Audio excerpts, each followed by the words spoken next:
Our next guests are members of the Radio Hall of Fame and have been doing morning radio here in Philly for almost 30 years. They must be very tired. Preston and Steve, ladies and gentlemen. Good to see you, Mike. Man. How are you, buddy? Hey, Steve. What's going on there, brother? Hey, you all how are you? now.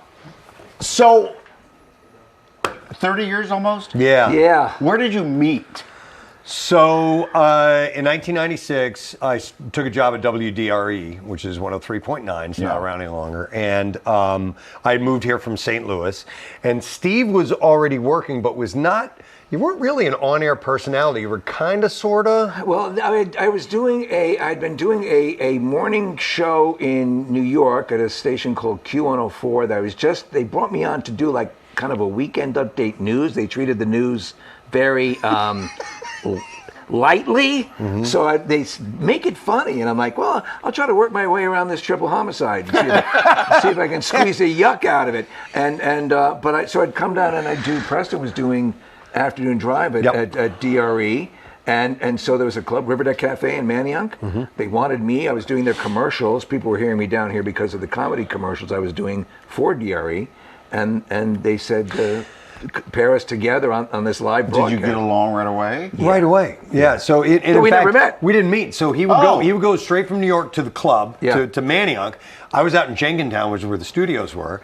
And so on Friday at like 2 o'clock or whatever, 3 o'clock, we would start doing check-ins, and he was already down there, and we communicated that way for a month or two before we even saw each other in person. We literally met on radio. He was Tom Hanks and I was Meg Ryan. Yes. And it was so beautiful. But the funny thing is that we would have to strangle this sort of perception that there was this huge party going on at the time they had us talking to each other. So the running joke was, Preston, as you well know, this is the biggest party night of the year. Right. And we figured for sheer force of will, we could convince people. But we did that for a while. And we had an immediate back and forth. It's something I picked up on right away. He would pick up on where I was leading him, and he would run with it right away, and we went back and forth. And like I said, I saw him one day I saw this guy, call security, homunculus guy in the offices. I'm like, hey, and I'm like, I'm Preston. He's like, Steve. I'm like, oh my God. So we met each other, and we worked that way for a year, and then I moved here across the country, and then the station gets sold, and they changed the format. But I very prophetically said on our last time we were on the air together, I said, I think we're going to work together again someday. And we did in short order because I was calling down to check on a gig that I was up for radio-wise in New York. And the program director I was familiar with, the legendary Jim McGuinn, and he said, you know what, Preston's here, and you worked well with him at DRE, and let's give it a shot. That's how it happened? Yeah, that and was you know over who's Y100, You know Scott Shannon, the legendary Scott Shannon who created the Zoo format? He was consulting the station. He said, hire Steve, and the rest is history. And was it ever going to be Steve and Preston? No. How'd you decide it? So I started doing mornings. So I worked at Y100 doing afternoons for a year, and then they wanted to get rid of their morning show and hire me to do mornings. I said, no way. A month later, they said, we'll double your salary. I said, okay. It's a big investment. And so at first it was me and our friend Marilyn Russell, who also worked there. So Marilyn, it was Preston and Marilyn at first. So it started that way. And I was already the host of my own show doing afternoons. So it just kind of went that way. And we had just called ourselves a Y100 morning show. But then Steve came on board, and for just a trial period, and for like a month or so, he would drive down and hang out for a couple of days, and then drive back up to New York, and we tried it out, felt really good, and then he ended up moving to the media, which is where Y100 studios were. And for 5 years? My wife and I had just been married. We had 5 years. I had a Russian efficiency apartment. It's the kind of thing that usually you see in a movie has Bible pages taped to the walls with strings connecting pictures. It's usually what the CSI crew does for fingerprints. Right. It was the cheapest apartment I could find, and I would literally commute down on Sunday evening and then go back on Friday. And right from the get-go, people were saying, New York is the #1 radio market. I kept saying, I feel something is going on here. I felt something. You felt it. It was that chemistry. And then Preston changed his aftershave, and then it was just kids. You should have been doing that thing they do on TV talk shows where you kind of lean in. Sure. Finishing up our conversation here. I can't believe It was Bert Convey. Bert Convey.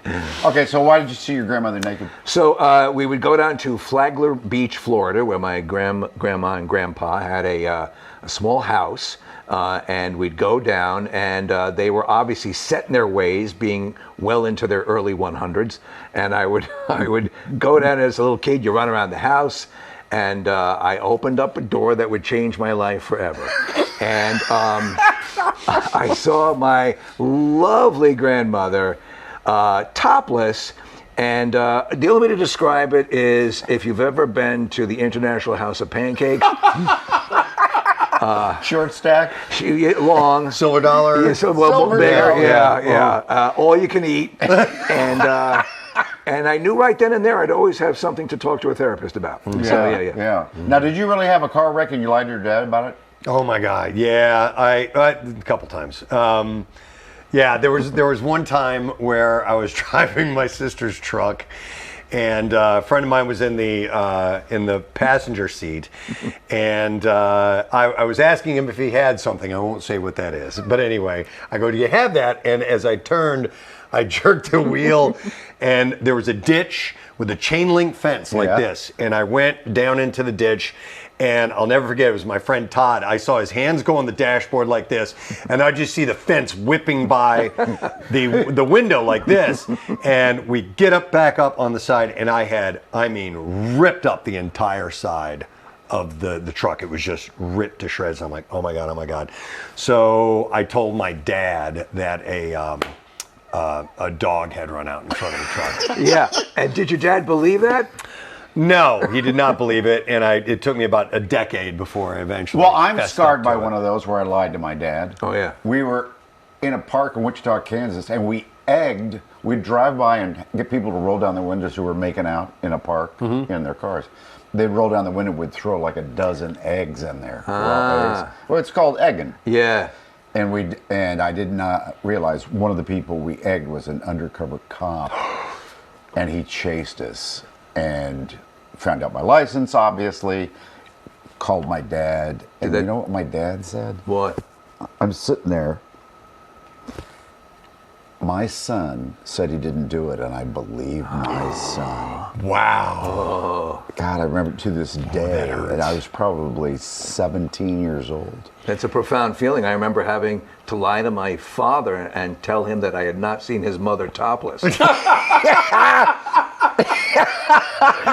Now, Steve, you're a very quick wit. And I mean, it's spontaneous. How often do you go, oh crap, I shouldn't have said that? That's kind of my job. Yeah. So we do have the dump button. We get a little, it's almost like an Olympic slalom event. So oddly enough, our dump button ends up being more used for the callers. So I don't think I've ever used it on you. Not one time in 30 years that I can think of. So I said the Irish pronunciation of the F word, which I thought skirted the issue. Right. I don't know what that is. And I think you dumped out on that once. I don't remember that. Yeah. But Mike's got a dump button too. He was using it all day yesterday. I can do it right now. What is the word? Oh, I meant a different dump button.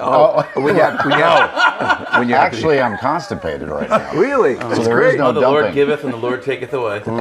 So, have you ever done anything that we should not have done that? Or have to apologize over the years? The times we thought we killed people. Yeah, there was one time we didn't have to like full on apologize. I don't think we've ever gone on the air with any kind of a wow, we really regretted saying that. But there was one time, Mike and our Camp Out for Hunger, which you know well. Thank you to you and Alex for continuing to support that. But we like to do stunty type things at this event because people come out and they want to see what we're doing. So we have one of our interns. I assume this is what you're talking about. Yes, exactly. And Steve had this idea. Now, do you know what like a potato gun is? A potato cannon? Oh yeah. So somebody got in touch with us, and they had a huge one, like a really big, like this big around was this pipe. And it's, for those who don't know what a potato cannon is, it's PVC piping with a pressure chamber, and you put like hairspray or something, some sort of an accelerant in there. You hit the button, it ignites, and boom, shoots it out. Loud, really cool. This guy had a really big one. Steve had an idea that we should fill it up with nacho cheese. Well, the idea being like at stadiums, they will shoot hot dogs. No, they do. The Fanatic does that. Right, so you shoot hot dogs, but I mean, chili is also a good... we filled it with nacho cheese, chili, and chips. So you had a full nacho complement in there. It was cold. We do this event in November. And we had filled it up and we let it sit out there for a little while. And we get our intern, we call him Pitchuation. Yeah.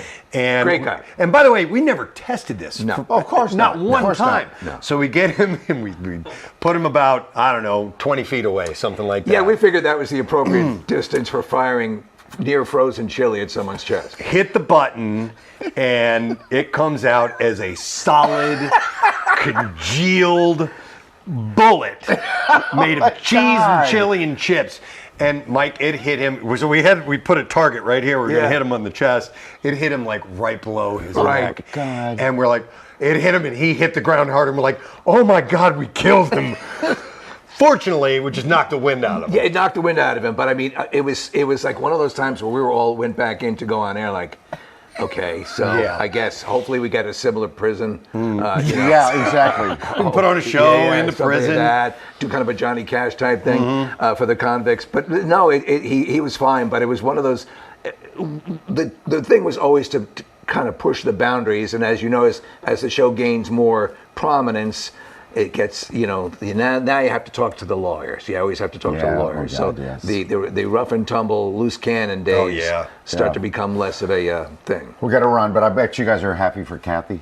Oh God, yeah. Absolutely. Kathy Romano, she got her own show. Yep. Now, but you're still going to bury her, right? Well, No. We work well. We listen. It's a different type of audience. Kathy is a pro. She's going to do wonderfully well at B101, by the way.